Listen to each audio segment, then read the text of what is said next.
Kalian harus tahu nih, ada satu film animasi yang sering dianggap aman buat anak-anak. Tapi kalau lu dengerin ceritanya baik-baik, film ini pelan-pelan nunjukin gimana satu keserakahan kecil bisa ngabisin segalanya.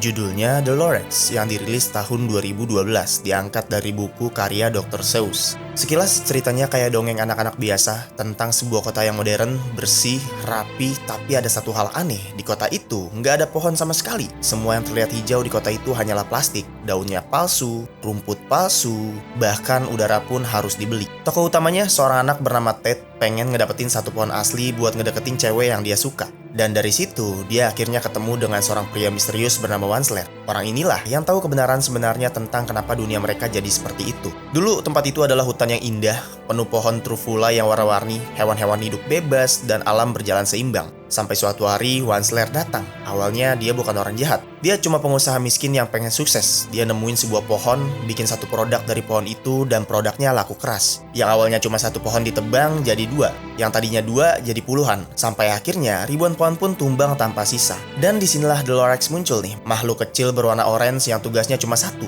berbicara untuk pohon. Lorax nggak datang buat mukul atau maksa. Dia cuma ngingetin nih, kalau hutan terus ditebang, alam bakal runtuh. Kalau alam runtuh, yang rugi bukan cuma hewan, tapi manusia juga.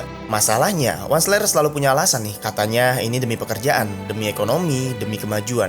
Dan pelan-pelan semua pohon pun habis. Hewan-hewan pergi, air tercemar, udara pun kotor. Sampai akhirnya hutan yang dulu hidup jadi tinggal kenangan. Yang paling nyentil di dunia The Lorax setelah alam hancur, manusia dipaksa nih membeli udara buat bernapas. Kedengarannya emang konyol, tapi kalau dipikir-pikir, sekarang di dunia nyata pun polusi di mana-mana. Krisis iklim makin nyata dan udara bersih udah bukan hal yang gampang. Wansler akhirnya sadar, tapi penyesalan selalu datang setelah semuanya terlambat. Yang tersisa cuma satu biji pohon terakhir dan satu pesan sederhana, yaitu Unless. Artinya nggak akan ada yang berubah kecuali ada seseorang yang benar-benar peduli. Dan disitulah The Lorax berhenti jadi film anak-anak. Karena ceritanya bukan soal pohon aja, tapi soal manusia yang udah tahu kalau dia lagi ngancurin sesuatu dan tetap lanjut karena merasa diuntungkan. Kalau ditarik ke dunia nyata, ceritanya jadi makin dekat, hutan ditebang, diganti industri. Katanya demi masa depan, tapi yang dikorbanin justru masa depan itu sendiri. The Lorax bukan film tentang kejahatan besar, ini film tentang keserakan kecil yang dibiarkan terus tumbuh. Sampai akhirnya kita hidup di dunia yang rapi, modern, tapi kehilangan hal paling dasar, yaitu alam.